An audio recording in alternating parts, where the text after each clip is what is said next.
Alex is someone I've always looked up to. She's an absolute inspiration to all of us, and I couldn't imagine any better person to be my captain. You always know she's going to give 100% every game. In training, you never want to mark her, because you always know you're going to get pushed and shoved, and she's going to be there, and she's going to swing, and she's going to hit the ball as hard as she can. Rio, without question, was one of the most memorable parts of my life, certainly my playing career. You hear the Tannoy, Great Britain, Olympic champions, and again, it's almost disbelief. It's a moment that you'll cherish for the rest of your life.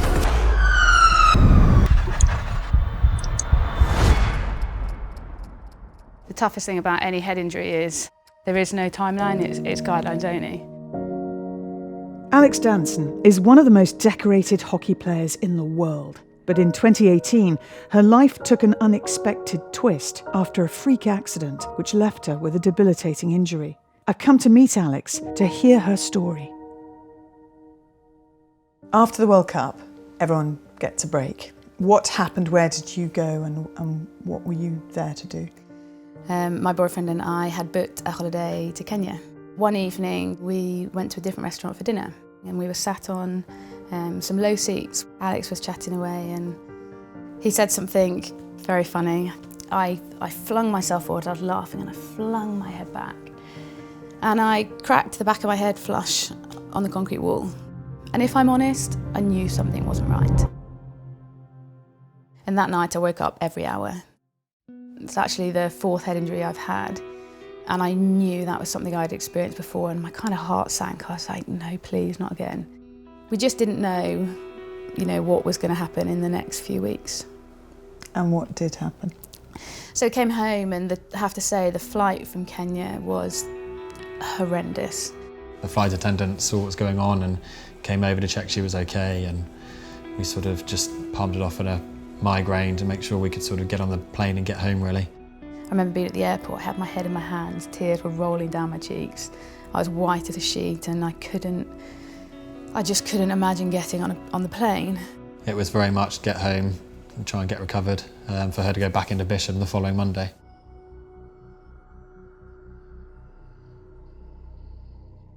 I went to Bisham where we trained. Atypical of an athlete, I underreported how bad I was feeling and I managed to go to the team away day.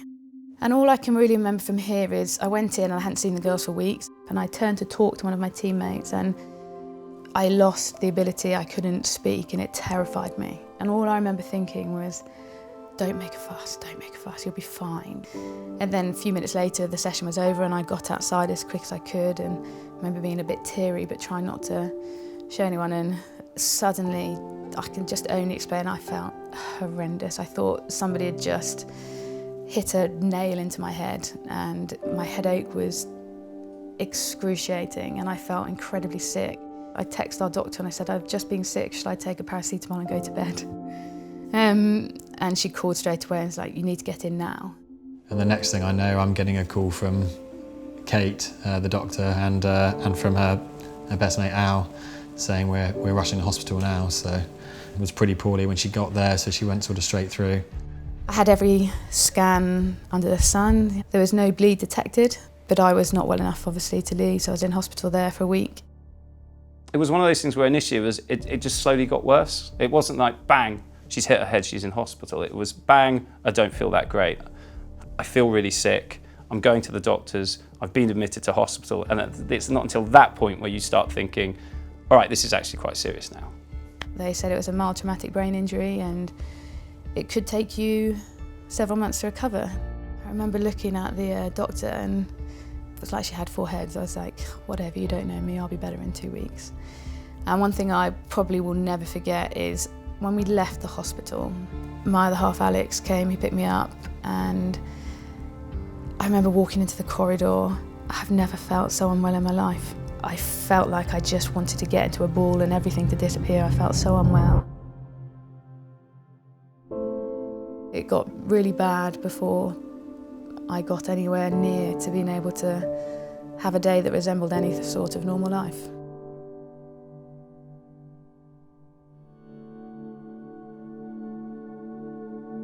With Alex's health and playing career thrown into turmoil, she turned to specialist help to begin her rehabilitation.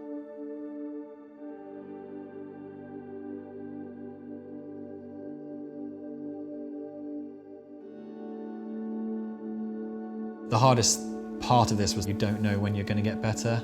At the start we were told, yeah, 2 months you'll be better, 3 months you'll be better, but the reality was very different. When she came out of hospital we all thought, right, she'll be back on her feet within sort of a few days. She was trying everything. Anything that would help her to improve. And she found a lot of dead ends, to be honest. I was fearful that I'd never get better, and I just prayed that please let me be able to get to the bathroom, and then it was please let me be able to get downstairs. A month before I'd been leading our country out at a World Cup, and now I can hardly get through a day. And then Hobbs came along and sort of showed her a whole new approach, really. Hobbs rehab, that's specifically neuro rehab, but a wide MDT, not just physiotherapists. We have OTs, speech therapists, psychologists, a full team. Alex was quite low and I think was struggling to see the route of recovery. I thought maybe it's not for me. And actually 6 months later, when I wrote a little bit, they contacted me again saying, please come and see us, we can help. When Alex first came to us, she reported 95% of her day she was suffering from a headache, so very little reprieve from those symptoms. At the start, a lot of it was unpicking what was the cause and the trigger of her symptoms, and then educating her as to how to rest, reduce any overstimulation, and then gradually reintroduce these activities that would help her in the long-term recover. She asked me just simply to shake my head really quickly from side to side, and I honestly looked at her like, does she know what she's talking about? Off you go. Good.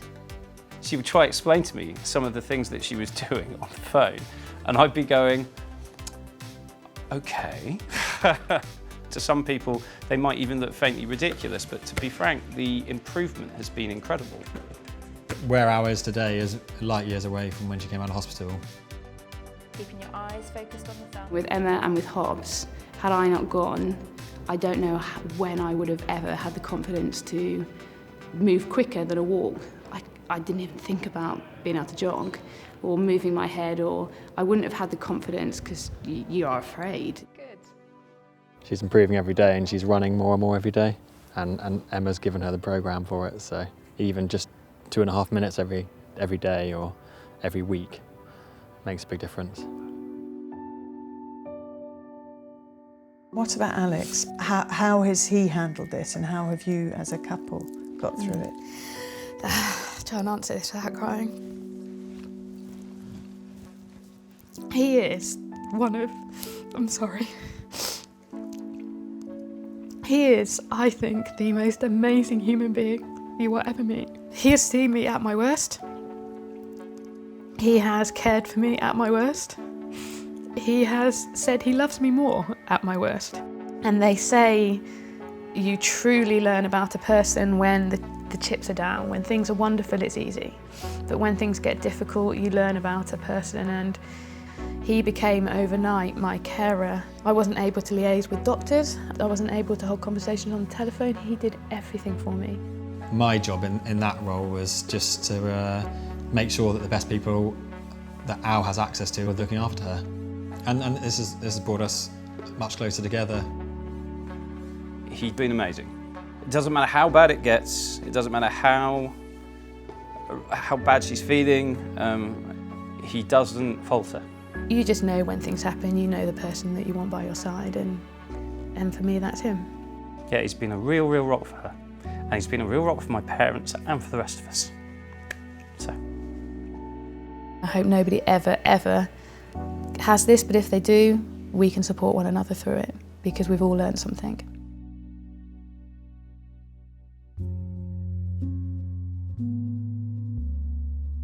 "16 months after Alex Danson suffered a debilitating brain injury, she returned to training at Bisham Abbey, the home of GB hockey. She hasn't seen some of her teammates since the 2018 Hockey World Cup.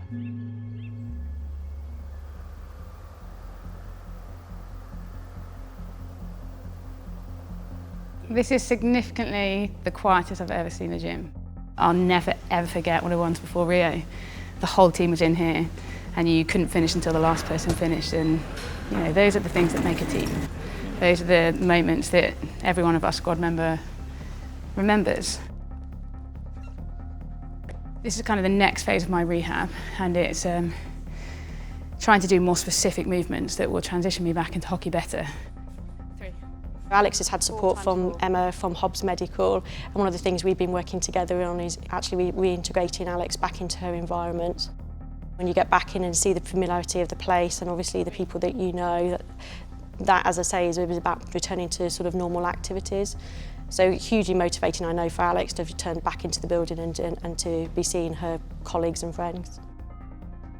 I have to say, it's been such a long time since I've stepped on the field. It's probably the first time I've really imagined being back on it. And the enormous amount of joy I've had here over many, many years. Amber was in full England setup, and with no prompting whatsoever, she said, we really miss Al. We miss her spirit being around the team, we miss her enthusiasm, we miss her drive, we miss her leadership, and we all just want her back and we want her better. She said none of us can fully understand what she's been through, but we can only imagine, because this England team for her and this Great Britain team for her was everything. It's been a while. It's funny, like I watch and like today I've got a cracking headache. I think, oh, I'm so close, but you're so close, you're so far. But yeah, I'll be back in. What do you think it's also done for your understanding of mental health issues, so the invisible illness? I think people within my sphere understood, and I wanted people in the next sphere to understand, because although they can't directly help me, there will be somebody in their life who they can help, who they can understand, who they can support. And I've not been well enough to reply to so much. I've got an in tray this large. I will go back to every person and I will say thank you, because in my hardest moments, you cared. And that's what I hope people will get from this. They will understand how to help people, because I'm certainly not the only one that has something that is challenging. There are very few good things to come out of this concussion, as it were, for her. I feel like she's speaking directly to other professional athletes and anyone who plays sport at a high level, just saying, this does happen, we need to take it more seriously, we need to take our time with it, and we need to be more understanding of those who are suffering.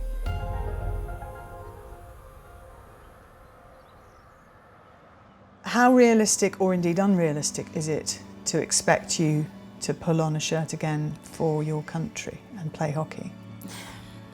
Getting my health back to the level is kind of what I focus on now, and enjoying other things that I'm now able to enjoy and concentrate on getting myself back to the position where I can make that decision. You wrote an email to your teammates before you went back to Bisham that was incredibly honest about the things they might see in you because of the injury. Who helped you do that, or was that your decision to say, right, this is what you might see and don't be alarmed by it? What I did over a period of time is I just jotted down what I found hard. I just put it all together and I said, as hard as I find it, I'm asking for your help. And true to form, they were incredible. For the last 7 months, I was at a stage where I couldn't start this phase of my rehab. I'm using every bit of energy I have to stay focused and positive. Now I am metaphorically learning to walk again. For the first time in my life, as hard as I find it, I'm asking for your help. Please be happy to see me. I'll be so happy to see you. If I cry, tell me I will get well. I may just need to hear it.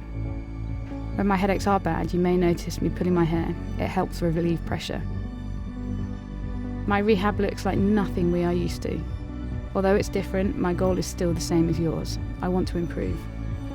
It's affected all I do, how I think, what I feel, and how I behave.